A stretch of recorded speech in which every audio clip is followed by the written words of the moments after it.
welcome to another episode of We Need to Talk.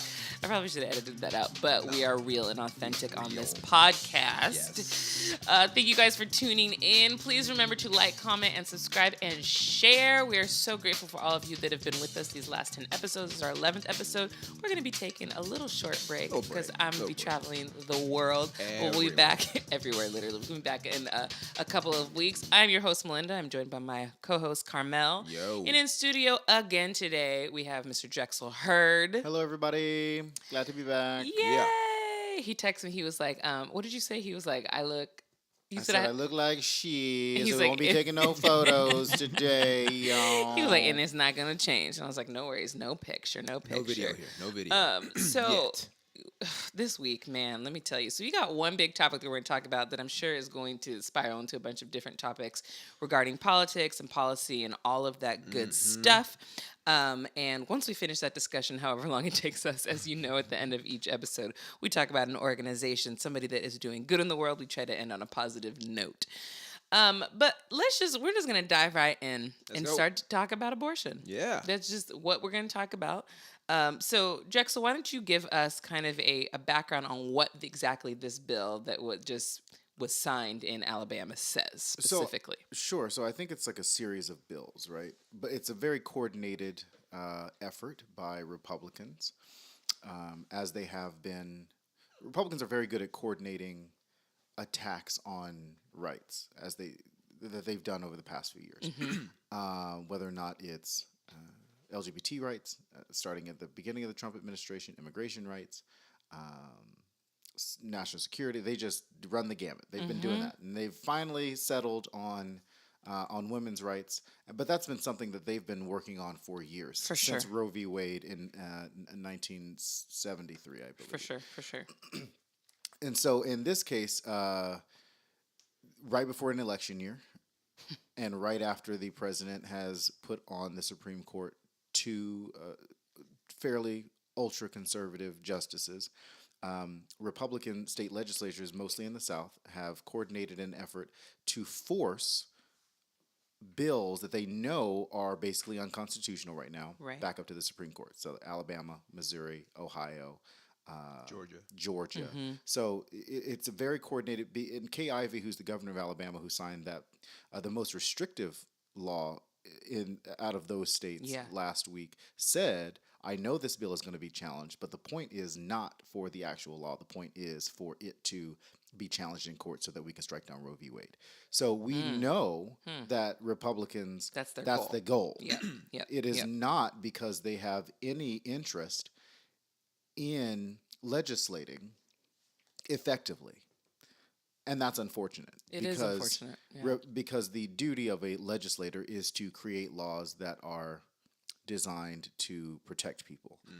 In this case, Republicans have not passed any bill. If you look at the last Congress, the 116th, the 117th Congress, where Paul Ryan was Speaker of the House and Republicans had control of the House. You look at some of these state legislatures across the country, they're not really doing anything but rolling back rights, not necessarily in doing their due diligence to help their state, and in this case from the national level or the federal level, to help out Americans across the board. Right. And I think that honestly plays into Trump's entire campaign slogan of Make America Great Again, because to them, America was great when they were fully in charge. And they don't like that now all of these women, all of these minorities, and all of these marginalized groups have voices, are speaking up, and are trying to at least vote them out of their positions so that they're unable to make these decisions anymore.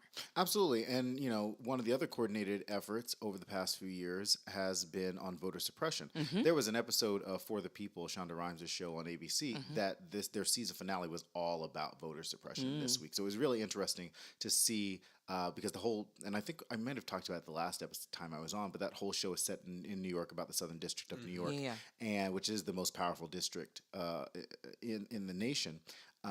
Where the big cases go, and they talked about voter suppression and they went after that, and that's something that Republicans have been working towards to make sure that they can win, because they can never win fairly, whether or not it's with voter suppression or whether or not it is with help from a foreign entity, Mm-hmm. because they know that they are, at the end of the day, the minority. Right. Right. Their viewpoints are in the minority. Um, to hear them talk about socialism and listen, I'm not the biggest Bernie Sanders fan. However, there is socialism to an extent can work Yeah. when it's regulated. Yeah. Yeah. Yeah. When there are, if you look at countries like Denmark and Sweden and those places, it works for them because they are a socialist democracy in that sense. If you look at where dictators project socialism in their campaigns and then become dictators later, it's because nobody was stopping them from doing it. Correct, because the people put all of their faith in one person rather than the institution. Yeah. So in this case, Republicans know, if you've noticed, they've coalesced around one person rather than a series of them as a party. In this case, Donald Trump. So they are listening to that one person who doesn't have a clue Right. as to what that means. And Right. even today on whether or not, I think it was CBS Morning News, because we're taping on Sunday. So CBS Morning News, something the president was on, where he actually tweeted that he thought that the Alabama law was too restrictive. He talked about being pro-life. However, he kind of he said that he thought it was too restrictive. Tommy Lauren. I know. I know. But I'm going to call her Tammy today. Tommy Lauren also tweeted something like that. So you're starting to see some cracks in that when it comes to women's rights and abortion rights, because like I said, it's less about don't let anybody ever tell you that a person is pro-abortion. That is not a thing. Yeah, it's not. That is like being pro-war. Yeah. There are some people out there who are pro-war for financial purposes, but nobody ever wants to send somebody to war for that purpose. No woman wants to have an abortion that they don't want, at least as far as I know. Yeah. It's hard for, it's hard for men to talk about women's rights to an extent because that's not our truth. And so I could never say, oh, well, all women are like that. Right. But also there are a lot of Christian women who believe that there's a difference between the moral side and the scientific side. For sure. And I want to get into that a little bit in a second. But Karmel, as a, what do we say, cisgender heterosexual man, all these labels, Right. how important do you think it is for people like you to be a part of this conversation? I think it's very important because I don't see this as a gender issue. I've seen a lot of memes, one in particular that says men shouldn't vote on women's bodies or something to that. And it's just it's like several lines of this. It's like a real popular one I'm seeing right now.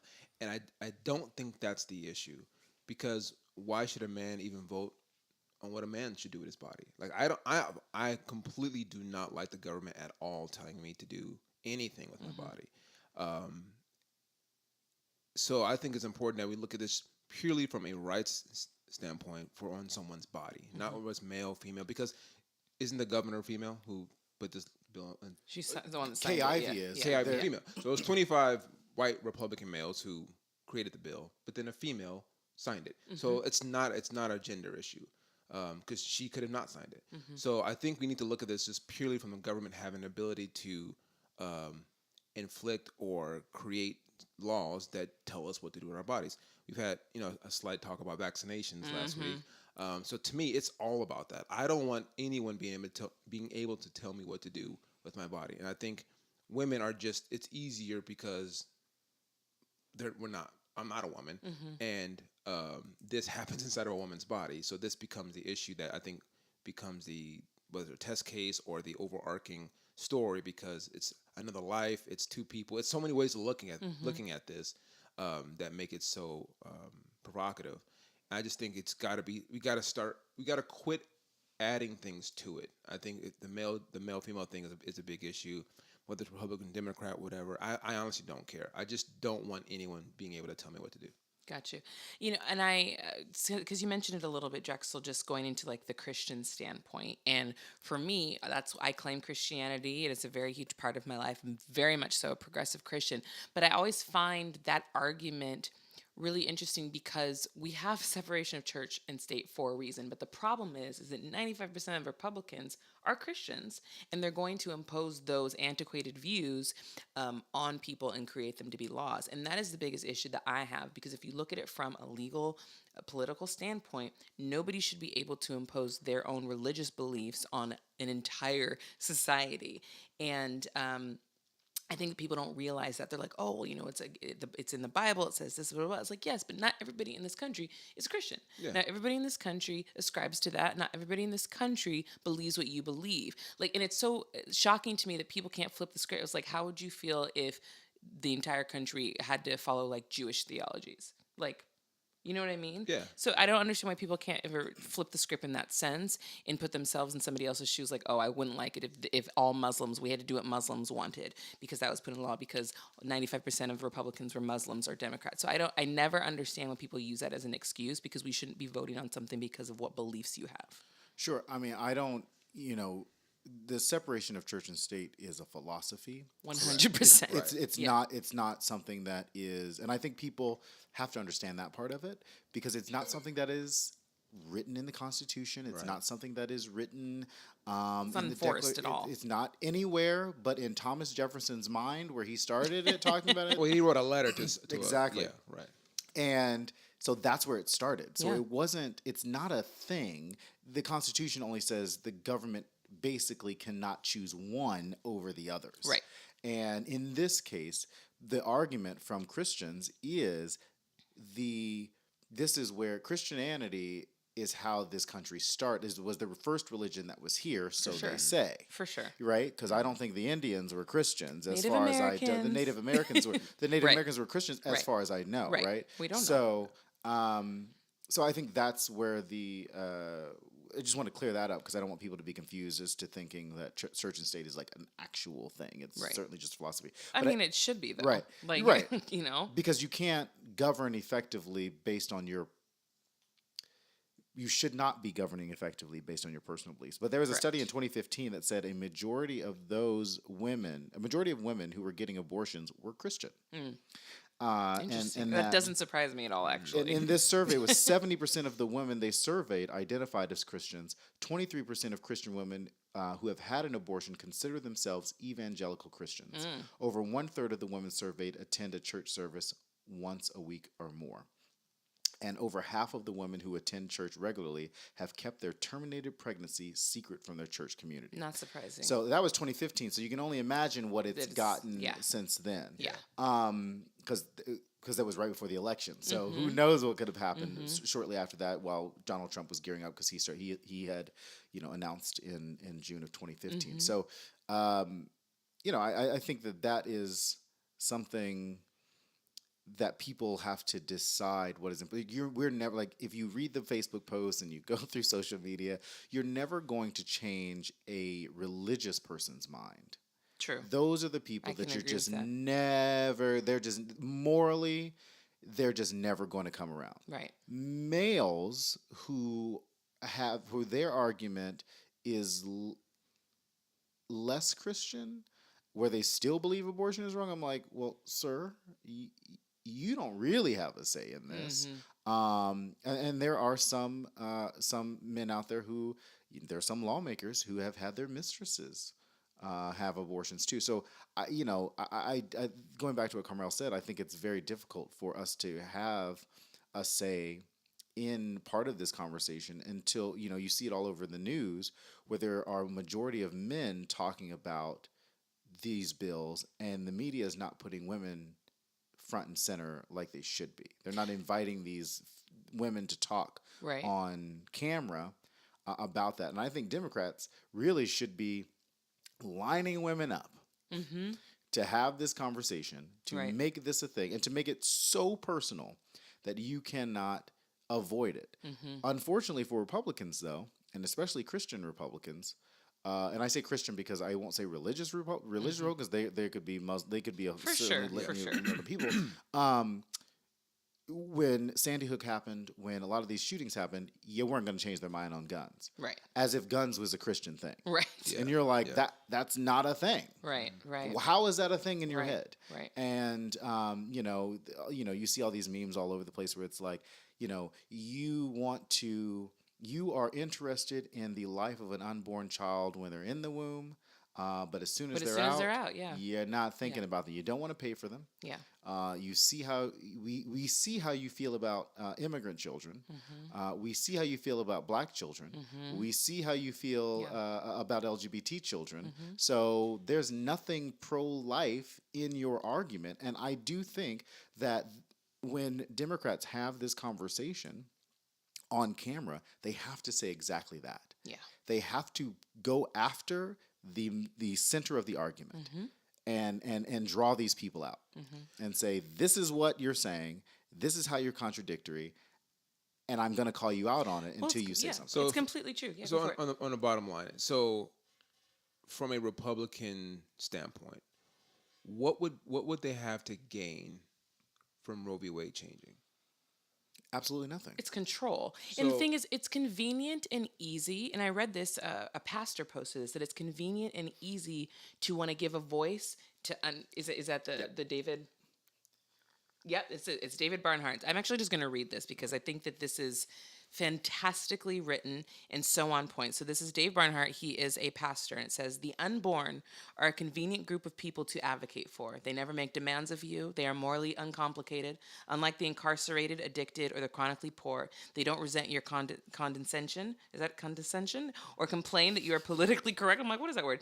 Unlike widows, they don't ask you to question patriarchy. Unlike orphans, they don't need money, education, or childcare. Unlike aliens, they don't bring all that racial, cultural, and religious baggage that you dislike. They allow you to feel good about yourself without any work at creating or maintaining relationships. And when they are born, you can forget about them because they cease to be unborn. He goes on for a while in this status, but it's completely true because it is easy. It is completely easy because there's no rules really. It's like they don't have a voice. I'm going to give a voice for them. Yeah, I feel good about myself. It's like, but you're not caring about any of the people. I mean, the homeless population. I talk about this all the time, and it's something that I'm so passionate about. You have people that go fight for your country that come back and have nowhere to live. Yeah. That have no health care, that have no job, no nothing. But you're putting more of a focus on an unborn baby, which granted, I want children to be born, and I get it. No, like you said, nobody's pro-abortion.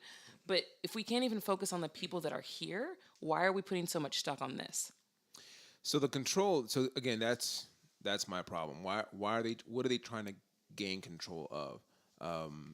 Everybody. Right. So to me, this also goes back. You mentioned voter suppression, and so I know a lot of people are going to wonder, well, how am I being suppressed, or what am I missing? What am I not informed on? And I've just had this conversation with someone recently. Like, really pay attention to who your local and state authorities are, and pay attention to who is going up to vote for you, because all these women are upset that these 25, representatives or Republicans created this bill. Well, who put them there? Right. So it's like, Right. you can't get mad if you didn't have a say, if you didn't decide to put the person you want in there to create laws and bills like this for you. So I think that's very important, is getting people informed and educated on those people who are going to go before you and create bills and laws like this, and then moving forward, put them in front of people for reasons that have nothing to do with you. Mm-hmm. And I always ask this. I think I asked you this once before. Like, what bills or laws have been passed that just help us? Like, everything I've ever seen that gets passed always has some kind of like connection to a corporate kickback, or someone's trying to get voted something else in, or something else is being moved and they want to change it. It rarely ever has to do with me. Like, I'm going to benefit purely from this bill passing. It's always something, one, to gain control, or some kind of financial gain. Right. Yeah, I think from a national level, that certainly, I believe that's more true than at the state and local level. Sure. Because the rules are a little bit, excuse me, the rules are a little bit different, and people are on the ground all the time. We talked about last time, I'm a delegate in the 39th district here, and on the executive board, so I see our assemblywoman often. Like, those folks are here. They're showing up because they fly back and forth in Sacramento all the time. Same thing with city council. Herb Wesson is always out places. Nuri Martinez, who is the first female city council pro tem, she's always out places. Mayor Garcetti, always out places. So we have visibility on those folks. Obviously, Dianne Feinstein, Kamala Harris, those guys are kind of the national head, the faces. So they're not really as present because they have a state that is larger than 10 states in the country, and they can't crisscross all the time. Right. So going back to your point, you do have to focus on your local, the folks that are local to you. We have a friend that is considering running for office right now, and I had that conversation too. I said, well, look, if you're going to run, you better be damn sure A, you're going to win, and B, you better have a compelling story in a time where you are white, male, in California. Your story has to be so compelling for folks to want to vote for you. Yeah. Yep. We're talking about Dakota? Yeah. Okay. Yeah. That it will just blow people's minds. Because if you don't blow people's minds, they're not going to vote for you. Right. Not right now. Right. Not over somebody else. Right. That is a minority or that has more money than you or that's an incumbent. In this case, it's an incumbent. Yeah. So you do have the opportunities to do that. But I always tell people, you don't necessarily have to run for actual office. There are Democratic clubs across the country. If you're a Republican, there are Republican clubs across the state, less in California, but they are out there. Go to these organizations and just get involved in how you can do that. The Planned Parenthood of America is everywhere in California. There are opportunities for you to get involved with that. And if you're here in LA, with Pride coming up, you're going to see a bunch of those organizations soon, right? And pick the ones that work out for you, and then get involved and spend less time on Facebook and more time doing something, donating to people, talking to people, getting involved with people. And that's something else I told Dakota, which was, what clubs are you in? Who are you involved with? If you can't tell people that you have showed up, in just a minuscule way, then they're not going to believe that you are for them. Yeah, for sure. So what do you guys think? Well, how do I word this? Do you think it's possible the Roe versus Wade will get overturned? Do you see it happening? I'll say yeah. I mean, honestly, I'm the guy in office right now. Would have thought would have got in. So that once Trump got in, anything could happen. Yeah. I know this has been around for almost 40-some years, and I honestly have never actually had or seen this much debate and talk about it till recently. And I was kind of wondering why did all of a sudden all these states decide to create legislation for this. So something's happening. So no, I say it's possible. And I also know that there's another case. Is it Planned Parenthood versus Casey? I think that's also one that people in talk the pipeline. About. Yeah. So it's another one that kind of dictates how we legislate abortion. But another thing that this kind of makes me think about, and on the way over here, I heard someone talking about how anyone in Alabama that has an abortion gets arrested. And I think a 30-year sentence, wasn't it? 99 years. Wait, what? Yeah. So if a doctor performs an abortion, it's 99 years. Which I don't know why For they the came up with doctor that. and the person? I don't know the person, but the doctor gets 99 years. I think the person gets 30. Which is crazy. Which is They're still both ridiculous. crazy. Like, it's just insane.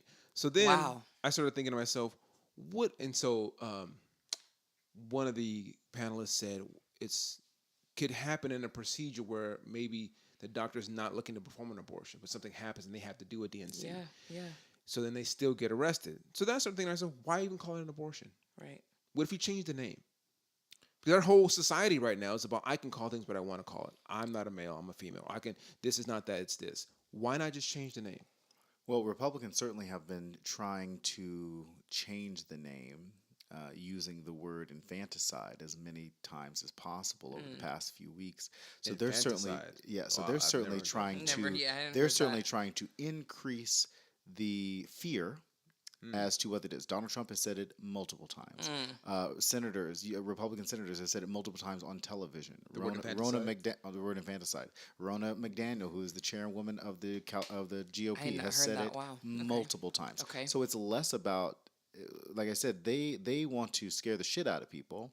And Donald Trump actually said, I don't know if you guys remember, but Donald Trump actually said it in a rally a few weeks ago where he said incorrectly that Which is most Democrats things. Yeah, are you could have left that out. for that Democrats are all for, as soon as it was the wildest story. He's like, Oh, wait, this I was the remember one this. where he Keep was going. like, Yeah. as soon as the baby comes out, they wrap it up in a nice Oh, yeah, blanket, swaddle and it, then they yeah. swaddle it, and then they kill it. Execute it, Yeah. And you're I like, remember. You're like, that's not true not at how all. that works at all. But his supporters are too dumb to do the research to find out that that's not true. But it's not even so much Right. doing the research, it's common sense. Right, Like, like, that's just not how it nobody- works.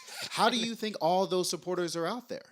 They didn't it wasn't like Alabama was not always was always a conservative state, but it was not inherently conservative Yeah. in certain areas. So what do you think those people are doing? Well, the Republican Party wasn't even where it is now. Right. Well, so You what I'm know, saying is, like, yeah. so those people got to look back and go, well, that could have been me, and that didn't happen. Or I had my kid, I didn't have to make that decision. Nobody asked me if I wanted to make that decision. Right, It's right. not like it's not like Democrats are standing in birthing centers, Right. being like handing out pamphlets, being like, "Please kill your baby as soon as it comes out of the womb." Like, like that's just not a thing. And again, that's why I say you got to go back, and Democrats have got to say this shit is crazy. Yeah. And they got to be very pointed about it because Republicans are being very pointed about it in terms of legislation. We have to be very pointed about it in words because we're much better at narrating when we talk about it. Like Barack Obama is very good at narrating things and painting a full picture. sure, for but sure. no other Democrat is very good at narrating right now, and Republicans are running the gamut. But to go back to what you asked about the Supreme Court, it's literally going to be a coin flip because John Roberts, who's the Chief Justice, will be, which is insane, will be the swing vote.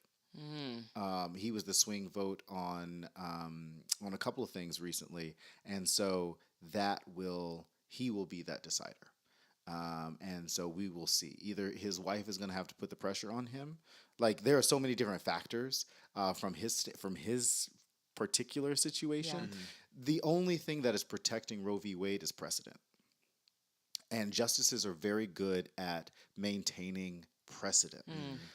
You saw Neil Gorsuch actually there was a case this week. I don't know what it is. I can't remember what it is, but I was reading about it where he sided with Neil Gorsuch, who's like the ultimate supreme conservative other than Clarence Thomas, whatever.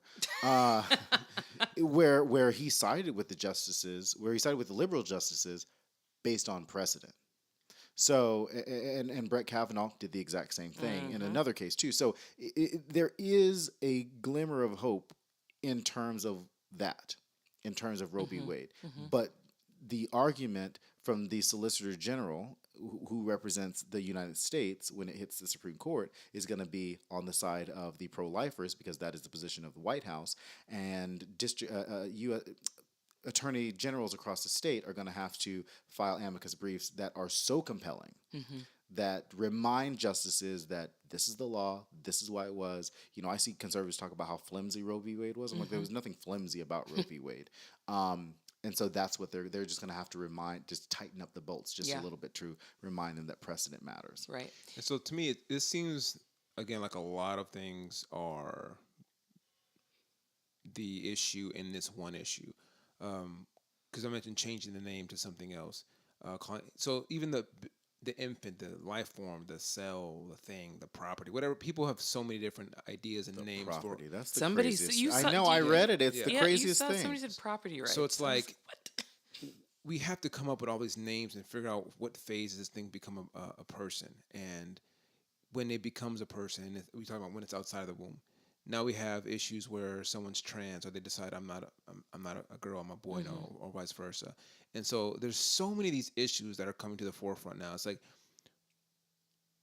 if we get to the point where we have to like allow someone to name things or themselves or whatever what they want, and then someone says, well, before you come out, I get to decide what you want. How is this a democracy? How do the people have any power if there's so many questions as to what I can do with myself, my life, my body, and at the same time, when it's not outside someone's body, they get to choose. So there's so many different like avenues to decide what happens. Like that's my problem. I keep coming back to this. I just want to be left alone. Like, I just want to be left alone.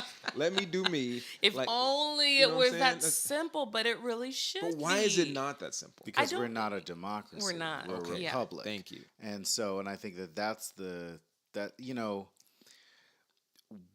we use these words all the time because that's what we believe it should be, but we're not being realistic when we have these conversations with people to remind them of what it is. Right. Whether or not it's democracy, whether or not it's separation of church and state. We're using these words that we have talked about like casually amongst our peers without doing the research behind that, or without somebody saying, well, the reality is this, and this, right? Like we're not that.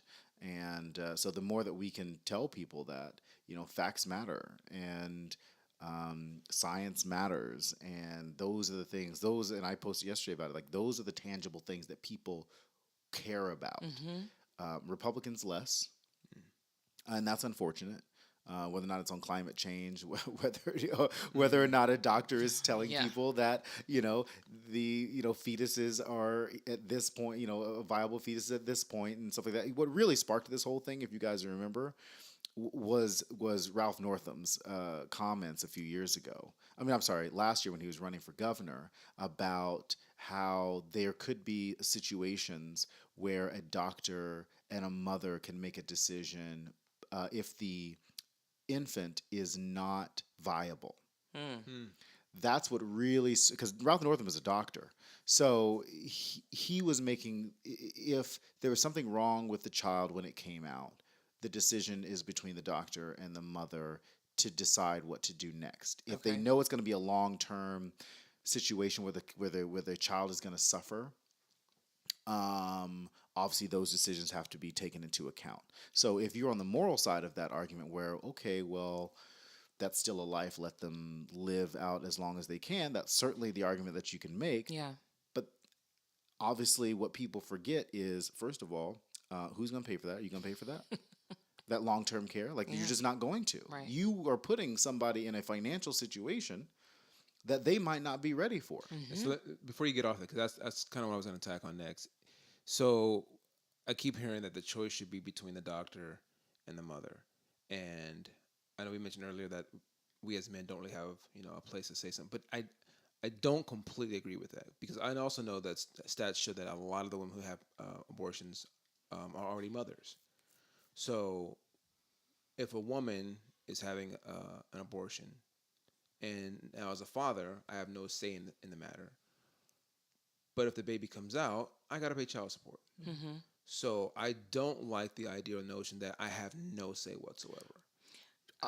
Sorry, I'm just going to say this real quick. This is a tough one, but I personally don't agree that the father should have no say. Especially, if it's a mutual, obviously if it's a mutual thing, you're in a relationship and you're like, we ain't got no money, we don't have time, we can't do this I don't know how this happened in the first place. Yeah, I definitely, obviously in cases of incest and rape, I think the father has no rights whatsoever in those situations. You don't even get to be a part of this conversation whatsoever. But I get what you're saying. It is a little tricky with that. But what were you going to say, Drexel? I was going to say I'd be interested to know how many. I would think that the percentage of women who don't tell their husbands they're having an abortion is like less than 1%. You know what I mean? Like I think those conversations are happening. Oh, sure. So, they could happen, right? But he's just getting he's being told what's happening. I'm pretty sure it's like he gets to say, no, you're gonna have the kid. No, what I mean to say is, I would think that that a wife or a mother or a mistress or anybody is having that conversation from the jump. If they are considering it, or they're talking through it, I would think that the idea that somebody's not including or taking into consideration the man's opinion, I would think that that's less common than we think it is, because I would think that every man is a part of that process. And then when it comes down to it, there are some mothers who want to, and then the dad doesn't. Yeah. So I think it's just a matter of, at the end of the day, the doctor is going to have to give them the best scientific situation going forward Right. to make the best decision possible for them together. And then, some people either they gotta, I don't know. I was gonna say like Yeah. flip a coin. I don't know It's how just you hard. make that It's a hard decision decision. when you don't believe. For sure. I just, when you think about it though, like let's say the father does, he's like, no, I want to have the baby. And the wife's like, no. I mean, she's the one that has to carry it for the next 9-10 months. And it's a hard decision because he's like, no, I want to have the child. But I think people don't realize, like, I mean, I haven't been pregnant before, but like how much that does to your body. I can understand why a woman would say, I can't endure this again or right now. This is a tricky one. Because it really is. I get what you're saying. Physically, I get the pain, I get the anguish and all that stuff. But like for 18 years after that, he is now on the hook for financially taking care of. Well, she held it physically. He now financially has to pay for that kid, take care of that kid. She could just do nothing. I'm just going to chill. And we have so many situations where a woman has, deceptively gotten pregnant. Yeah, for sure. Now, can a man say, "I need you to have an abortion"? I would. Because I don't want to be on the hook for 18 years. I would think that those situations are common too, but I don't think that it's. I would caution saying that the man is financially obligated when there are when women make up 51% of this nation and they are working harder and more than men in terms of working during pregnancy. When I say harder, I mean literally carrying a child and working at the same time. Okay. And so I think that's when I say why it's harder for women to go through that, because they're doing two things at one time, where a man's doing one thing at one time and still having to do that. Yeah. Where in some cases there are wives who are making more than their husbands, Right. carrying the kid, working and making more, and still on the hook for more money for the child too. So, but also it's really not even close in terms of child support and the laws that are substantially for women versus men. Yeah, if you get divorced, or if something happens after the Or if fact, you're just not married. or if you're just not married, Yeah. I mean, if you're not married or you're living together or whatever the situation is, I think that I mean, most cases the child will always go with the mother, and the father has to pay child support. Yeah. Absolutely. Yeah. And I don't know how that situation works. I don't know how regulated that is, how the money is regulated, who is overseeing child support, who's spending that money. I think that's something to have a conversation about from a legal standpoint, is who is really in charge. Because if somebody is willy-nilly spending the money that you're giving them, which I'm almost positive happens all the time, a lot, then that's something that's unfortunate for the sure. child. For so sure. then that's something that needs to be discussed, because that is unfair to whether or not you're the man paying child support, or whether or not you're a woman who the kid goes to live with the father and you're having to pay child support, whatever that is. Have you ever heard of a situation where a woman is paying child support for a man? Yeah, Absolutely. I mean, it's a common thing. Absolutely. No. Yeah, Happened, that's what I'm yes. saying. Oh yeah, common no, because the kid typically goes with the mother. Right. Yeah. But if the child goes with the father for whatever reason, the women are legally obligated to pay child support at the same time. So I don't think that it's not common, but it still does happen. Well, so that's what I'm getting. That's what I'm getting towards. It's the commonalities. You look at the majority. Yeah, Right, I get you. I get you. Right. So for sure. I think in this discussion about a man not having any say in whether, I think it's really easy, honestly. It's just really kind of stupid. Like, if it's incest and rape, those are crimes. So I don't understand why we even have that question. If someone's committed a crime, you don't have any rights now. You're out. So I'm not sure how that even got passed. But if it's a situation like this where it's a man and a woman, they mutually came together and had sex, and now they should both have equal say in whether the child is born. I get that it's inside of a woman. I understand that. But you both had to be there to create this. So yeah, you have to carry it. I have to carry the burden financially. So I think there should be some, maybe it's not 50-50, whatever. But again, if we get back to the doctor, as you said, Drexel, and the doctor is the one who makes the determination whether, in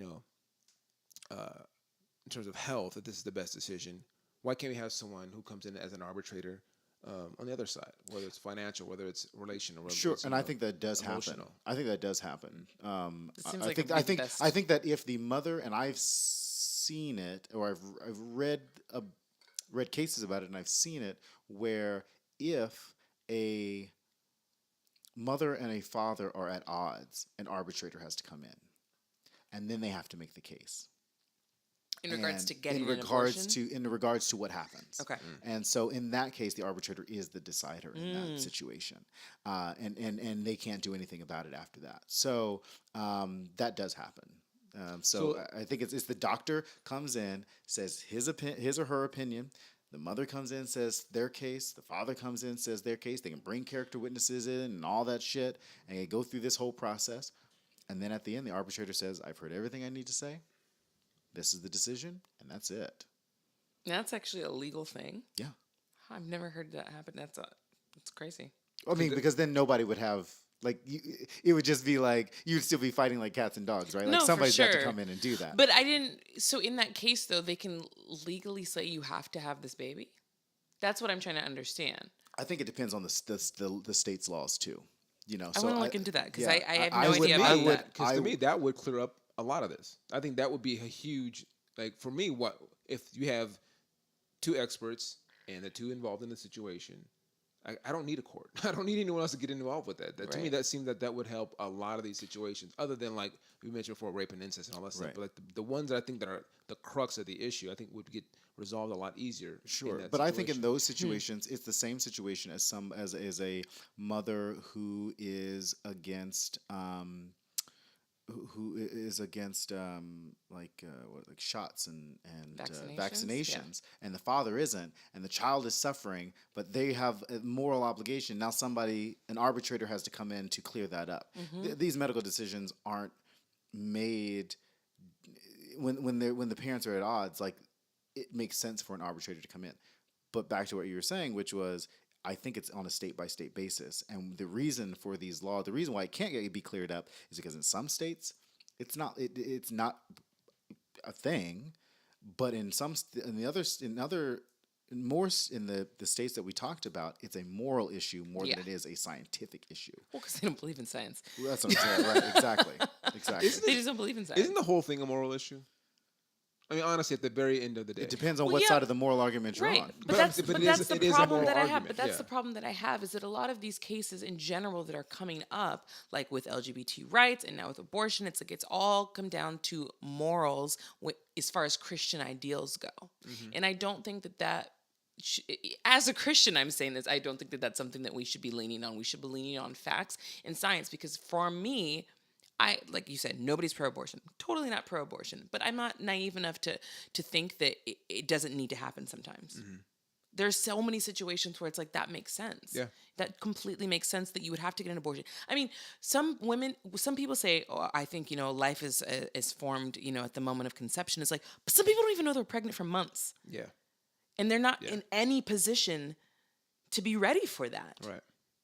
I mean, women's cycles change all the freaking time. Yeah, there's women who miscarried and had no idea they were pregnant. 100%. So like in those situations, it's like how can you then basically if you ban all abortions, you're basically forcing somebody to go through a pregnancy or go to jail if they end up having an abortion when they weren't prepared for it.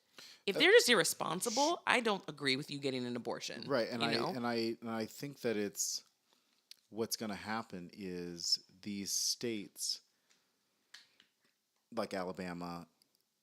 First of all, these laws aren't going to go into effect anytime soon. Right. And it'll be 2 more years before SCOTUS gets to it. Right.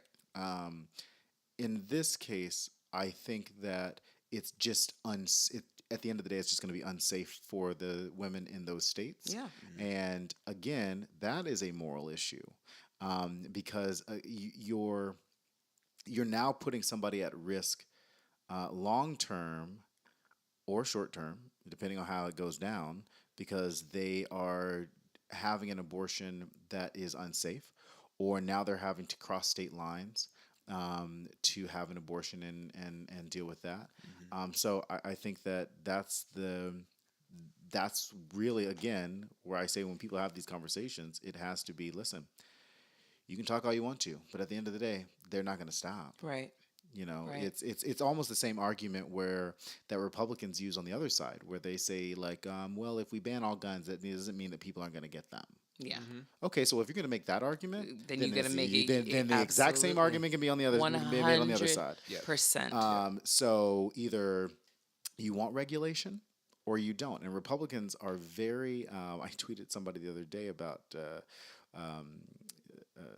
them being super hypocritical and contradictory about certain statements. I said, you guys are like the kings of that when it comes to that, because you want regulation on certain things, but you don't want it on other things. For sure. And For sure. So you can make up your mind, because Democrats want regulation on everything.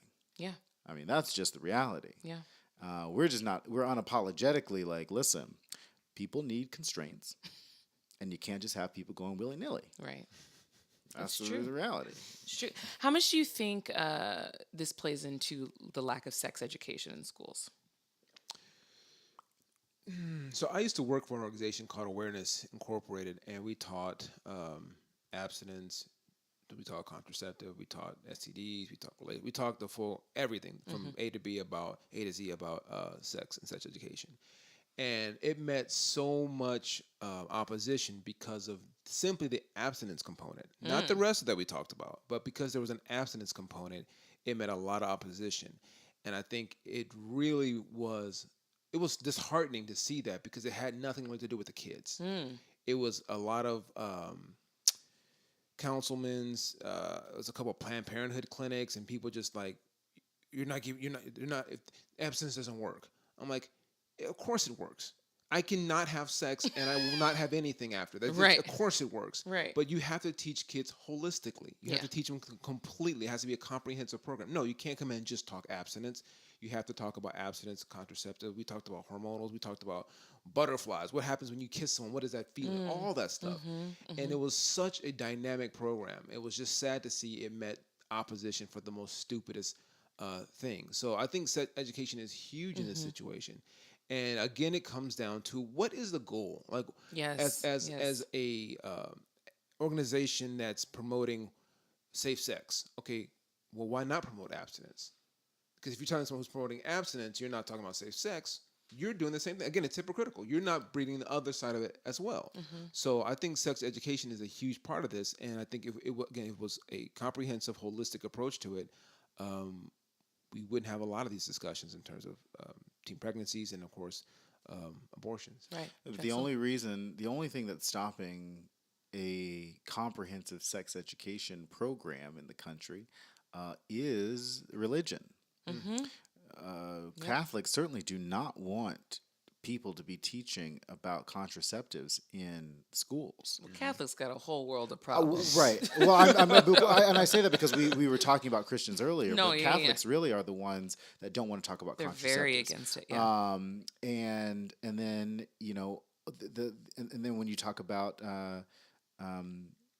what did you?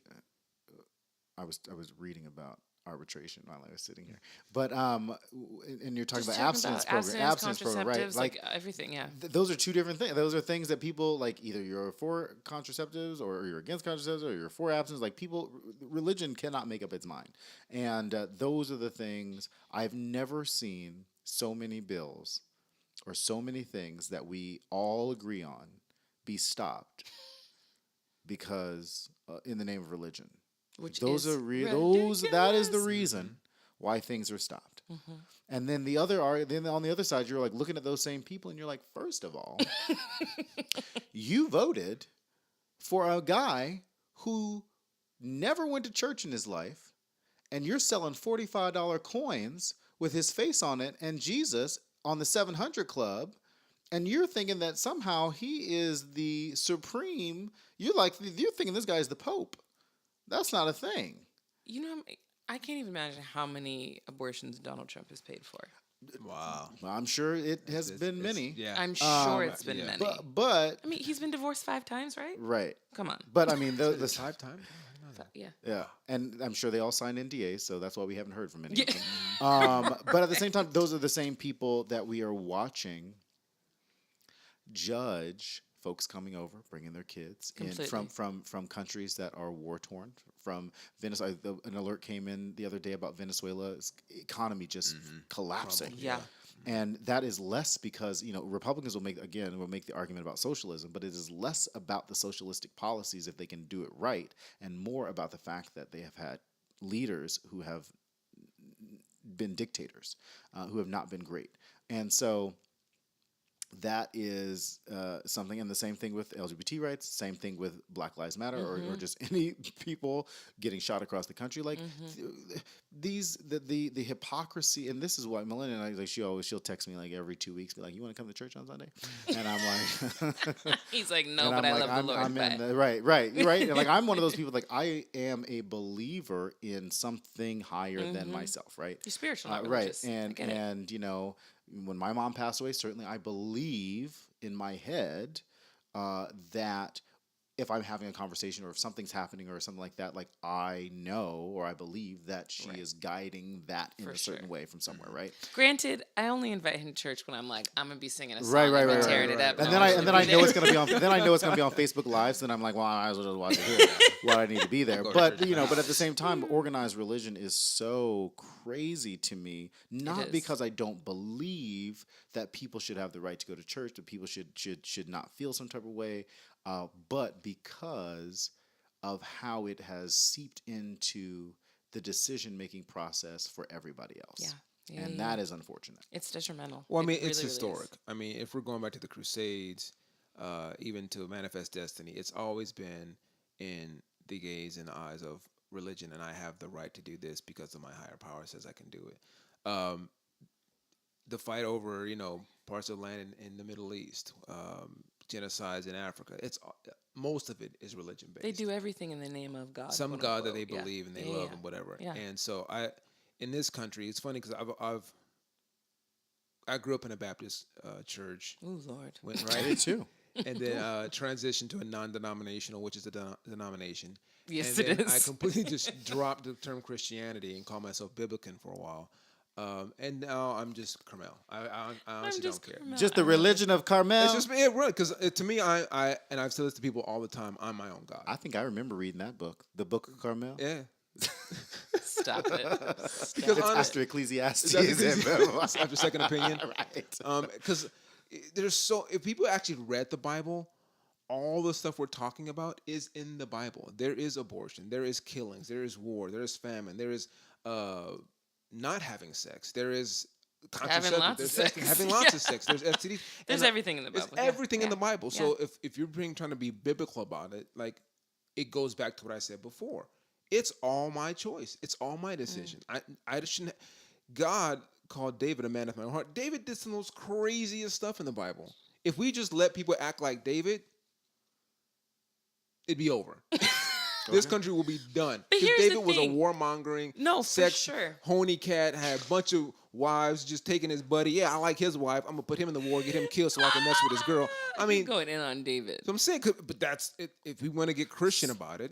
But here's Jacob the thing. had many wives, too. He did. A lot of people did. Abraham, everybody was just hoeing it up, right? But listen, we as Christians, that phrase, you are supposed to follow the teachings of Christ. So I personally, and I never have understood why the Old Testament is relevant in any conversations anymore. We are supposed to follow what Jesus spoke about. And honestly, it's a lot simpler than people think it is. You're supposed to love God with all your heart and love your neighbor as yourself.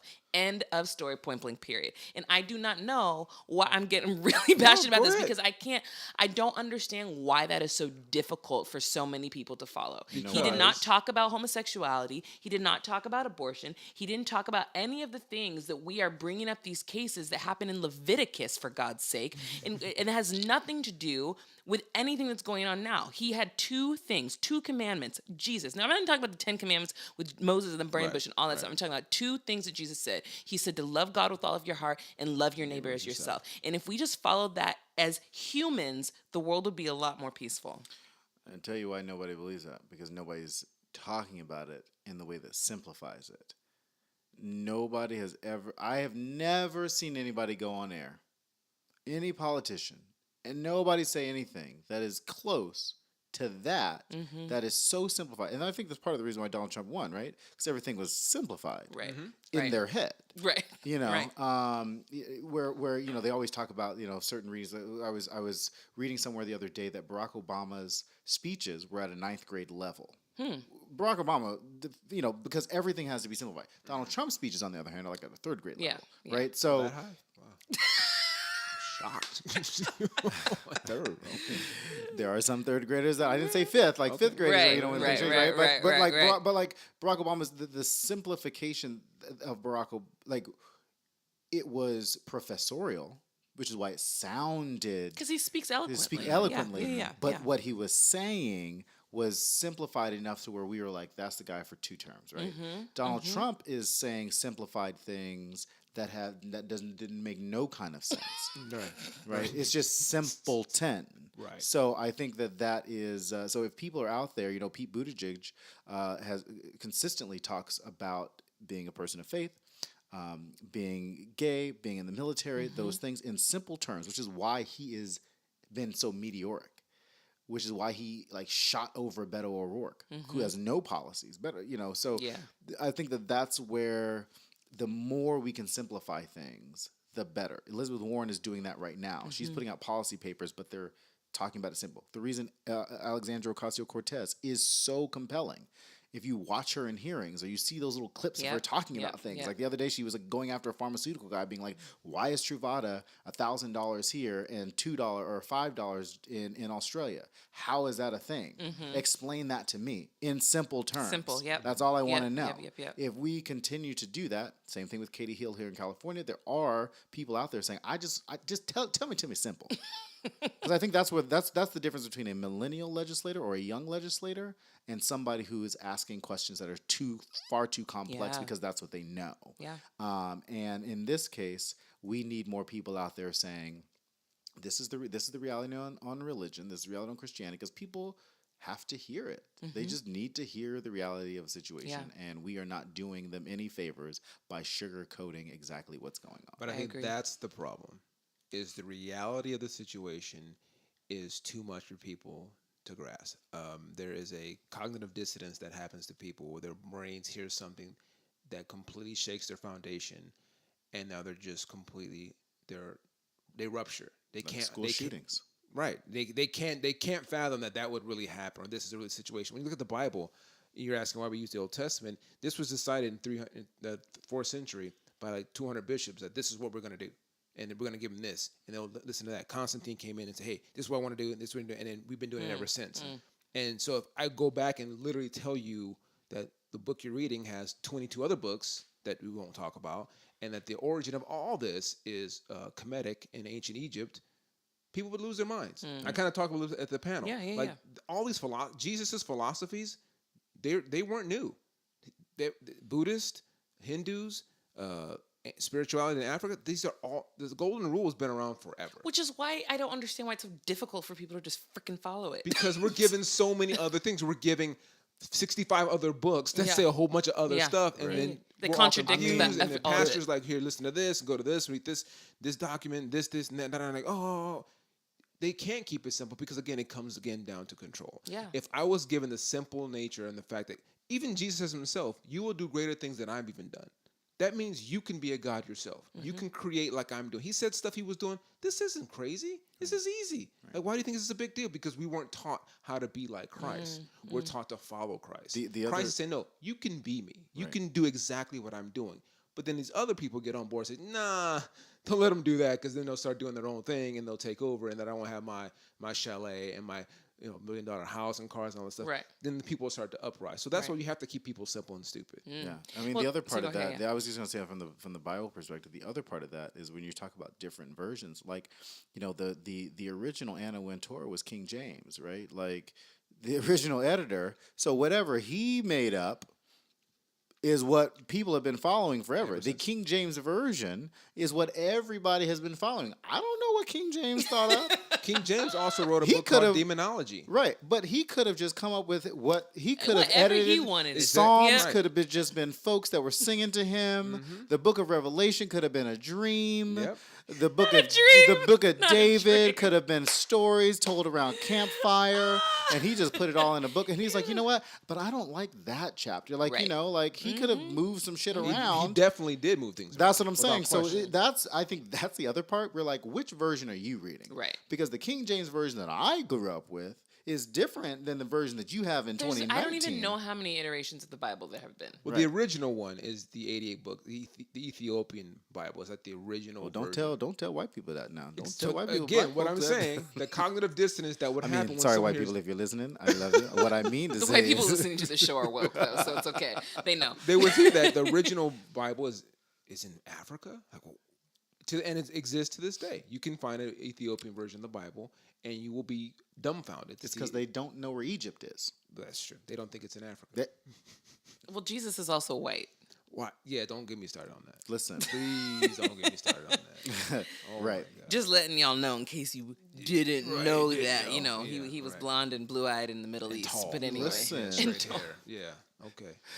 But he had hair of wool. It flat out says he has hair of wool in the Bible. What white person you know got hair of wool? He hid in Africa for 2 years. How Jesus you gonna hide when you white in Africa? You had to be This dark. is a whole nother podcast. Yeah, we get off. But no, but before we do move on to our last segment of this show, what is a call to action that you want for people moving getting past these conversations, which I think are important to have these courageous conversations about abortion and all this legislation? What is a call to action that you guys would both have for listeners? Sure. I think, I had somebody ask me the other day, what can be done right now because, and I said, there's two things they can happen right now. First of all roads lead to Supreme Court. Yeah. That's something that's not going to change. The other side of that is donate to Planned Parenthoods across the country. Certainly beef up their funding because we've seen Republicans do their damnedest to cut federal funding for Planned Parenthoods across the country because it's not as much as Republicans like to scream it from the mountaintops that Planned Parenthood is an organization that solely focuses on abortion. We all know that not to be the truth. It's ridiculous. Same thing with the ACLU. If you have some dollars to throw their way, certainly throw them to the ACLU. Because those are going to be organizations that are going to put their money towards making sure that women are protected in that way. The other side of that are groups that are focused on democracy and redistricting. Eric Holder and who's the former Attorney General for Barack Obama has a national redistricting organization that is looking at ways that we can stop gerrymandering from happening. That's the political side of stopping some of this from happening. Yeah. And of course, the other side of that is just getting out to vote in your local elections. We just had a measure here in California that I bet no one realized was happening and happens on June 6th, which is to beef up funding in Los Angeles for public schools in Measure EE. So that is something that Los Angelinos should be voting for when it comes to how our kids in Los Angeles are being educated. Yeah. So just be paying attention to those little things because they're happening every year or they're happening every few months where something is coming out where you have to vote on it. So do that. Yeah. Call to action, Karmel. I think a step, I don't know if this is before that or after that. I'm going to say before that. I think I want people to start pushing certain people to run. Because I know for me, there's people, I always look in the list, a panel of candidates, like I didn't want either one of those. Like how do you get any of these choices? But I know also if people felt like they had a say or empowered someone to run, I think they would intrinsically then vote for that person. Like if you know someone in your neighborhood, you're some kind of group or club, you're in, a coach or a teacher or someone, or just someone, an authority figure, and you got them understanding like you need to run. You need to go out and put what we're saying, what we need out in front of more people. That would, I think, force people to then study and research because now they'd have someone that they had a hand in putting in a situation to be voted for. And then that person also themselves would, oh, wow, I can take my situation in my community, my club, these people, my kids, and then take that on a larger scale, a larger stage and move it up that way. I think that would start this situation, a synergy of getting people to vote more if they had a direct connection to the person they were voting for. I think that's great. Do you agree with that? Yeah, absolutely. And that's why, when people ask me all the time whether or not they want to run for office, I'm like, do you know anybody in that area? Do they know you? As if they don't. People ask me to run, and in my district, I'm like, first of all, I live in a predominantly Hispanic area. Yeah. There's no way that I would feel comfortable representing a group of people. I don't speak Spanish, and Tim doesn't speak Spanish. So it would not be in the best interest of an area that I lived in for the constituents to run for office in that area. Like that's great. If I lived in West Hollywood, sure. Right. You know, right, but right. I'm not from like the LGBT standpoint, which is fine, whatever. But I mean from like just a pure communication standpoint. Because if you can't identify with folks, like I'm lucky that my delegation that's going to the California convention in a couple of weeks, next weekend actually, is diverse enough and young enough to where we represent a whole swath of the 39th district, not just good word. You know, not just a handful. And the valley is expanding demographically, but in an overall situation, no matter where you live, like if this is Toluca Lake, where a lot of our friends live, like. Yeah, this would be an area where one of us could run because we can communicate with everybody. But if you don't have a connection to those people, you don't have any business running for office. Right. And so the person who represents the district where you live, do they represent that? Oh, absolutely. Luz Rivas certainly has. She grew up in the district. She went to school in the district. That's wonderful. She has started nonprofits in the district, and so she's been great on representing the district. And she only took office, I want to say, within the last couple. She actually had to run in a special election.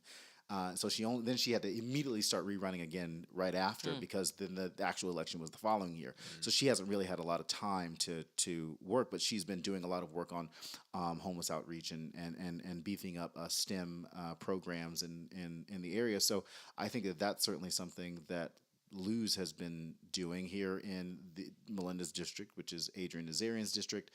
It's the same thing, whether or not you live in Paul Kokorian's district, and I'm talking LA City Council members right now, like or LA City Council and Assembly members right now. So you just know those people. Yeah. Like if you can't name at least one person, that's an issue. Right. Well, I would say before we move on to our spotlight segment, just have conversations with people with respect. We just have to learn how to do that in this age of social media. It is so difficult. I mean, I can't go a day without a 50+ comment thread on and I do it to myself, I know. But I'm like, is this thread still going on? It's still going on. I'm like, this is half my day. But I try to welcome. I have people that I don't agree with, and people that I'm close to that I don't agree with. But I still try to have respectful conversations. So I just think whatever conversations you're having, whatever side of the fence you are on, just be respectful because we can't get anywhere if we're just calling people names and slinging mud and doing all this crap. Have respectful conversations. All right. And use GIFs. Like I do. You just use a good GIF. That's all Drexel does. To end the conversation. You just have them on the ready, too. I'm like, how did did you know the conversation we were going to have?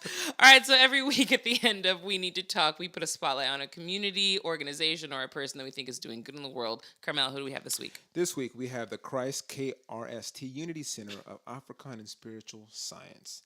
It is a center for people who teach and practice ancient Kemetic or Egyptian spirituality based on the principles of Ma'at, which is truth, justice, righteous, harmony, order, balance, and reciprocity. Reciprocity. Thank you. Reciprocity. I was like, what are you trying to say? Can I get it out? I think the only reason I know that word is because it's in the lyrics to some song. Yeah, it's Reciprocity. It's Lauryn Hill. It's Lauryn Hill. She uses it in the Miseducation of Lauryn Hill. Oh yeah. I was like, who put that in the Thanks, song? Lauryn Hill, for giving us that SAT word. Reciprocity. I love it. It is the mission and purpose for them to provide a loving and supportive atmosphere for personal and spiritual growth for all people. So if you want to learn more, go to krstunitycenter.org. Wonderful, great. Right in line with you and what we're talking about too. Yes. All right, thank you guys so much. We are going to take a break for just a few weeks, but make sure you still are following us on social media, participating in the question of week. Please feel free to email us at weneedtotalkthepodcast@gmail.com if you have any questions, any topics that you think you would like for us to talk about. And we will see you in a few weeks. Thank you so much. Later. Bye.